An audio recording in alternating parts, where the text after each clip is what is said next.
Vamos a la línea telefónica para saludar y agradecer enormemente a Zoraida Gallegos que nos tome esta llamada para conversar sobre este reportaje que publica hoy en Quinto Elemento Lab, que es una radiografía muy contundente sobre las fallas que tiene el Consejo Federal de la Judicatura para sancionar, primero para investigar y sancionar a los jueces, a los integrantes justamente de este Poder Judicial que ahora pues está en el debate nacional por la reforma propuesta por el gobierno federal.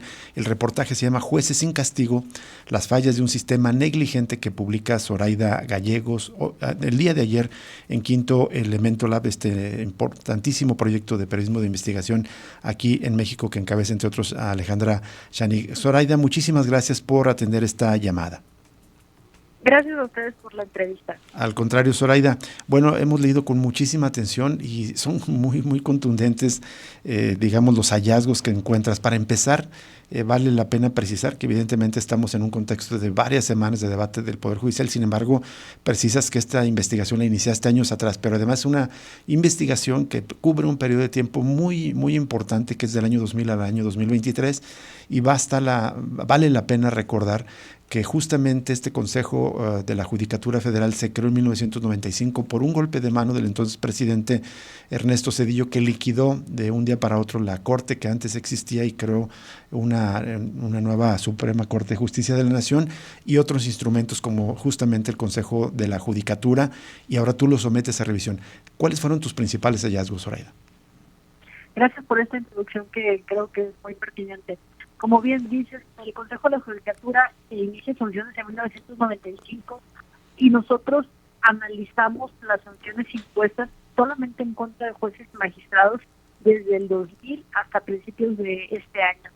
Y lo que encontramos es que el sistema disciplinario encabezado por el Consejo de la Judicatura ha sido, por lo menos decirlo, pues negligente. ¿Por qué decimos esto? Porque en la mayoría de los casos, 9 de cada 10 casos, donde detecta que un juez o un magistrado ha cometido diversas anomalías que pueden ir desde dilación en la resolución de asuntos, no otorgar amparos en casos de alguna persona víctima de tortura, incluso nepotismo, estas personas que luego contratan a sus familiares dentro de la nómina.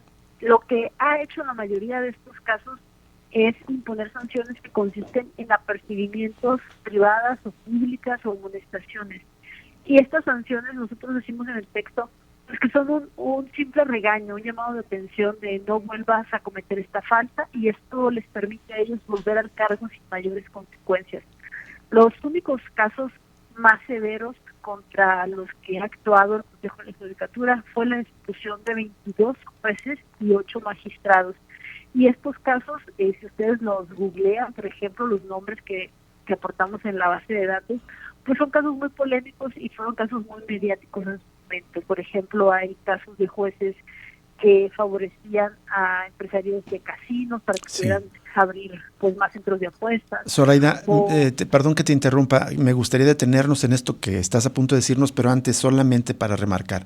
Estás abarcando prácticamente casi, bueno, de 29 años desde que existe el Consejo de la Judicatura, tú revisas 24, lo cual hace probablemente la investigación más exhaustiva que se conoce, tanto periodística como incluso del mismo Poder Judicial. De estos casos, de todas las anormalidades reportadas, solamente encontraste que hubo 664 sanciones, pero 9 de ellas solamente fueron prácticamente regaños, es decir, los denunciaron algunos por delitos graves desde acoso, nepotismo o enriquecimiento ilícito, y sin embargo solamente fueron regañados. Sí, el 90% de estas 664 sanciones están en esa situación que acabas de mencionar. Y repito, solamente 22 jueces, y 8 magistrados son los que han sido destituidos. A la par, lo que hicimos también fue darle seguimiento a las denuncias penales, porque el Consejo de la Judicatura tiene la obligación de, digamos, si detecta que un juez o un magistrado o cualquier otro servidor público puede estar cometiendo un delito, debe dar aviso al Ministerio Público para presentar una denuncia. Y lo que encontramos es que ha puesto 23 denuncias que dieron pie a 28 indagatorias en la Fiscalía General ante el PGR por diversos presuntos delitos que van desde acoso, hostigamiento sexual, lavado de dinero, enriquecimiento ilícito, defraudación fiscal. o delitos contra la administración de justicia, que tiene que ver con los fallos que emiten y en contra de los cuales pues se pudo haber estado en desacuerdo. Exactamente, y en estos quizás el nombre delitos contra la administración de la justicia no alcanza a ver la magnitud. Se trata de algunos casos de jueces que realmente favorecieron o dejaron en libertad a narcotraficantes, o que trabajaron o fallaron a favor de grandes intereses económicos, como el zar de los casinos que nos estabas comenzando a contar, o asuntos relacionados con telecomunicaciones. Me gustaría recordarte un caso que tú publicas para ver si nos abundas, el caso de un secretario que en sus cuentas bancarias, secretario de un juez federal, en sus cuentas bancarias tenía más de 430 millones de pesos, ese secretario. ¿Cómo fue este caso, Zoraida Gallegos?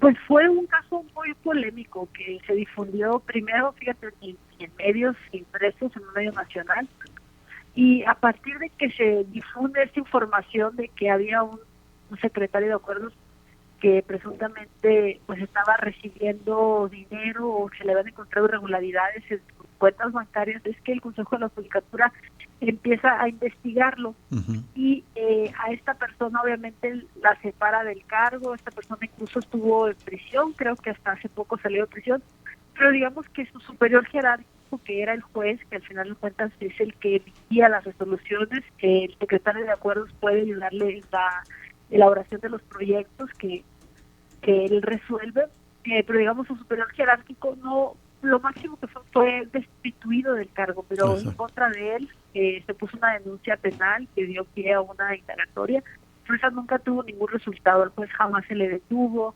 incluso la causa penal ni siquiera se judicializó, y cuando el Consejo de la Judicatura analiza el caso del juez para imponerle la sanción de destitución, ni siquiera pudo sancionarlo por las irregularidades que encontró en su patrimonio, porque ya había prescrito las facultades que tiene el Consejo para pronunciarse sobre estas, porque eran muy antiguas.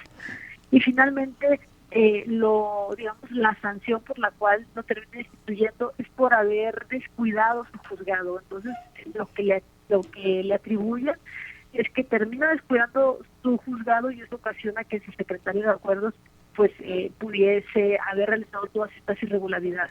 Pero entonces, digamos, aunque no indagó completamente a fondo ni el Consejo de la Judicatura ni prosperó la denuncia penal, ¿se podría suponer que eventualmente estos millones de pesos, 432 millones de pesos que tenía este secretario de juzgado del juez, aquí lo publica Álvaro Tobilla León, pudieran ser por sentencias que este juez de distrito determinó a favor de ciertos intereses?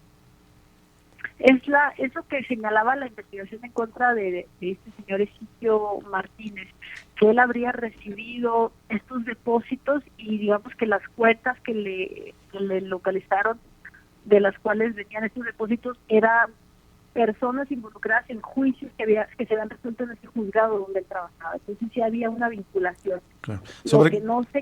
¿Perdón? ¿Sobre qué temas legislaba? Decidía este juez. Todo lo que tiene que ver con sectores de telecomunicaciones e inmobiliarios, sectores de mucho poder económico. Claro. Zoraida Gallegos, te saluda Jesús Estrada. Felicitaciones por ese trabajo tan impresionante.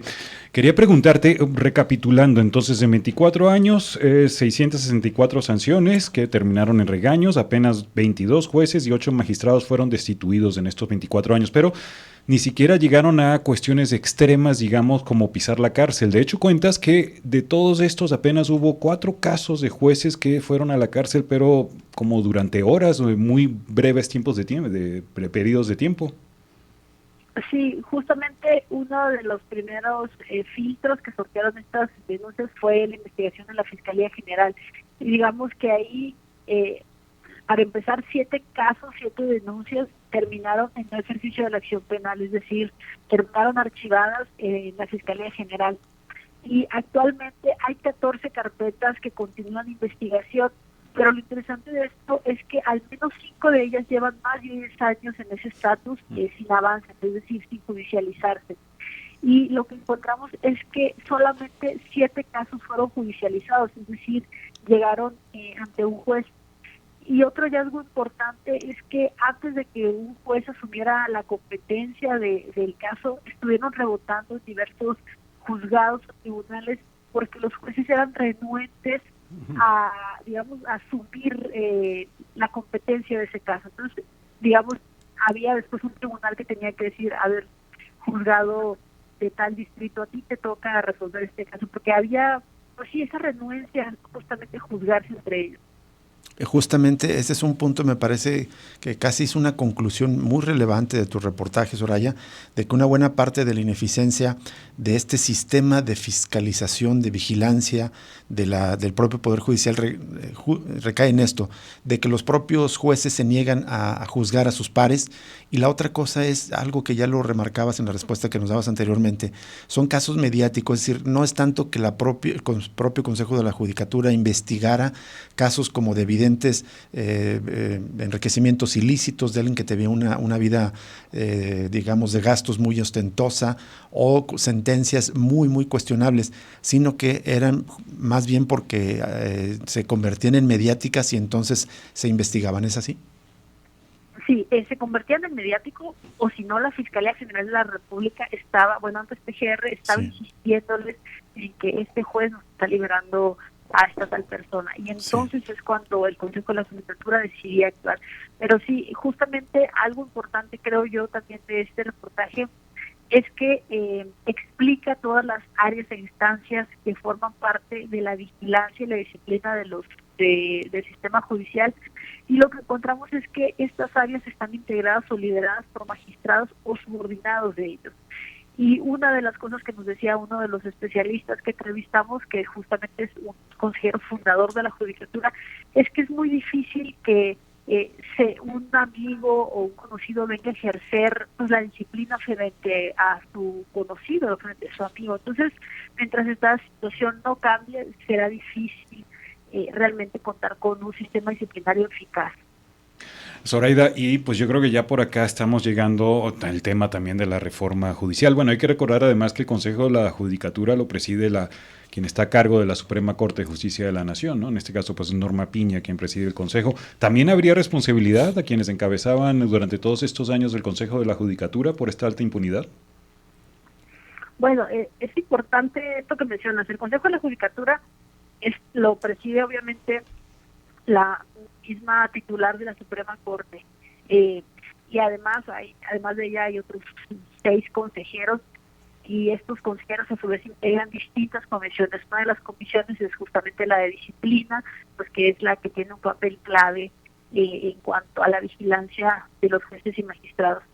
Y es importante hacer mención que el Consejo de la Judicatura como tal pues está a punto de desaparecer, porque la reforma judicial que ya se aprobó, al menos en diputados, lo que plantea es eliminar este consejo para dar paso a 2 nuevos órganos, un órgano de administración y el Tribunal de Disciplina Judicial, que pues es una instancia también muy cuestionable, de la cual tampoco sabemos todavía a bien qué alcances tendría, porque entendemos que el diseño de este tribunal se hará o se revelará en las leyes secundarias o en las modificaciones que, si las hay, a la ley orgánica del Poder Judicial, pero todavía no podemos saber bien. De lo poco que sabemos, sí hay señales preocupantes de los alcances que podría tener este tribunal, porque una de las cuestiones que señala es que puede investigar y sancionar a jueces y magistrados que vayan en contra del interés público o de la adecuada administración de justicia, y estas cuestiones pues son muy interpretativas, ¿no? Zoraida, quisiera volver sobre, digamos, los temas relevantes que encontraste en tu investigación. Y bueno, señalas que si bien no son muchas los delitos de los que se les acusaban a estos juzgadores, son muy graves: enriquecimiento ilícito, lavado de dinero, defraudación fiscal, abuso de autoridad, hostigamiento sexual y delitos contra la administración de justicia, que ahí más bien pues son fallos a favor de intereses poderosos. Ya mencionamos en el lado empresarial a temas de telecomunicaciones, otro es el zar de los casinos, que a ver si nos abundas, pero al menos citas 2 o más, si no mal no recuerdo, que tienen que ver directamente con narcotráfico. Uno de ellos aborda asuntos de Jalisco, es el caso del juez Isidro Abelar Gutiérrez, acusado de favorecer con sus fallos a integrantes del cártel Jalisco Nueva Generación, y otro juez, Jesús Guadalupe Luna Altamirano, que pues exoneró a Iván Archibaldo Guzmán Salazar, hijo del Chapo Guzmán, entre otras, digamos, sentencias, también absolvió a Jesús el Rey Zambada, hermano de Ismael el Mayo Zambada. ¿Qué pasó con estos jueces, al menos en particular, Zoraida? Mira, el caso de Luna Zambrano es muy interesante porque este señor era un juez y luego fue magistrado muy mediático. A él le gustaba mucho salir en los medios de comunicación y salía a defender justamente los fallos que emitía. Y a él le tocaron varios casos de integrantes del cártel de Sinaloa. Ahí nada más mencionamos dos, lo que es el caso del hijo del Chapo Guzmán. Y en una de estas defensas de sus fallos, él decía, es que no se puede comprobar que el padre de este joven sea narcotraficante, o sea, que el Chapo Guzmán no sea narcotraficante, y menos podemos probar que los recursos de los que él se allega por parte de sus actividades, pues le beneficien al hijo. Entonces, digamos que en eso se excusó para dictar una sentencia a favor de Archibaldo en ese momento, e incluso una juez puso una queja en contra de este magistrado. Pero digamos que el Consejo de la Judicatura actúa contundentemente en contra de él hasta que la Fiscalía General de la República le manda un oficio y le dice, mira, yo lo estoy investigando, ya llevo bastantes meses investigando sus fallos y te lo estoy comunicando. Y es cuando el Consejo empieza y emprende tu propia investigación. Y igualmente lo que pasa aquí es que lo destituyen, pero digamos por una serie de actos, y hay otras conductas que prescriben. O sea, digamos, el Consejo de la Judicatura detecta tan tarde las conductas que hay muchas sobre las que ya ni siquiera se pudo pronunciar, pero aún así terminan destituyéndolo y pues digamos ya no supimos qué pasó con este señor, pero esa fue su historia. Y del otro caso, ¿recuerdas del juez Abelar Gutiérrez que exoneraba a presuntos integrantes del cártel Jalisco Nueva Generación? El caso de Isidro Avelar, ustedes recordarán que Estados Unidos es el que lo exhibe en estas listados de la OFAC como narcotraficante designado ligado al cártel Jalisco Nueva Generación, y justamente es hasta que Estados Unidos digamos lo exhibe, es cuando el Consejo de la Judicatura lo suspende, lo separa del cargo precautoriamente mientras se investiga. Y en esta investigación justamente encuentra una serie de irregularidades en su patrimonio, termina destituyéndolo. Este señor Avelar se inconforma ante el fallo del Pleno del Consejo de la Judicatura y acude a la Suprema Corte, que es como la segunda instancia revisora, y ahí pierde Isidro Avelar. La Suprema Corte confirma la sanción de destitución impuesta por el Consejo de la Judicatura y pues termina separándolo del cargo. Pero digamos que pasa esta misma situación de cómo, a pesar de que el Consejo de la Judicatura cuenta con áreas como la Contraloría, hay una unidad general de investigaciones que incluso puede pedirle información a la UIF o a la Comisión Nacional Bancaria y de Valores, pues no realizan estas tareas de investigación o de revisión de la evolución del patrimonio, y es hasta que alguien más les dice hay una irregularidad cuando empiezan a actuar. De tu investigación, Zoraida, pues yo puedo concluir que claramente, digamos, los sistemas de indagatorias, de investigación, de sanción del Consejo de la Judicatura, que fue la apuesta diseñada hace 30 años por el entonces presidente Zedillo, ha fracasado totalmente porque apenas son 22 jueces y 8 magistrados investigados, pero ninguno de ellos en la cárcel a pesar de estos delitos graves. Sin embargo, digamos, esto abona a la prácticamente coincidencia generalizada de todas las fuerzas políticas, de todos los, incluso de los mismos ministros y jueces, de que es necesario reformar el Poder Judicial, y lo que propone la propuesta, lo que propone la iniciativa de Morena y partidos aliados es eliminar el Consejo de la Judicatura y separar una parte, digamos, jurisdiccional y otra parte solamente de administrativa y de vigilancia. ¿Qué encontraste con, digamos, los especialistas que entrevistaste sobre este tema, hacia dónde puede apuntar con el Tribunal de Disciplina Administrativa, si mal no recuerdo que se llama la propuesta? Sí, Tribunal de Disciplina Judicial. A los expertos que entrevistamos les preocupa mucho que justamente esta instancia pueda ser usada como una instancia persecutora en contra de jueces o magistrados que dicten sentencias que vayan en contra del oficialismo, del Poder Ejecutivo en turno. ¿Por qué? Por esta cuestión que les mencionaba, de esta imprecisión o esta vaguedad que queda en la ley de reforma constitucional, donde se dice que se puede investigar y castigar a jueces y magistrados y demás servidores públicos que vayan en contra del interés público o de la adecuada administración de justicia. Y esta interpretación pues puede ser usada con distintos fines. Y otra de las preocupaciones es justamente que al ser un tribunal de disciplina judicial que incluso tendría capacidades para revisar y sancionar a los ministros de la Suprema Corte, cosa que hoy no existe con el Consejo de la Judicatura, pues puedan llegar a la integración de este órgano colegiado perfiles no aptos para esta tarea o perfiles que atiendan a intereses políticos. Claro. Esa es una de las mayores preocupaciones. De acuerdo. Pues muchísimas gracias, Zoraida Gallegos, por compartir los hallazgos principales de tu reportaje, Jueces sin castigo, las fallas de un sistema negligente. Ya compartiremos en nuestras redes sociales el trabajo, pero además nos compartes tú en tus redes sociales que para el reportaje construyeron una base de datos en la que trabajó entre otros Efraín Tzu, con quien hemos conversado en distintos momentos, o también Omar Bobadilla, en la que es posible revisar la información de cada uno de los acusados, de tal manera que aquí les compartimos estas dos, tanto el reportaje como la herramienta para las personas interesadas. Y por lo pronto, de nuevo, Zoraida Gallegos, primero felicidades por este gran trabajo y muchas gracias por atender la entrevista.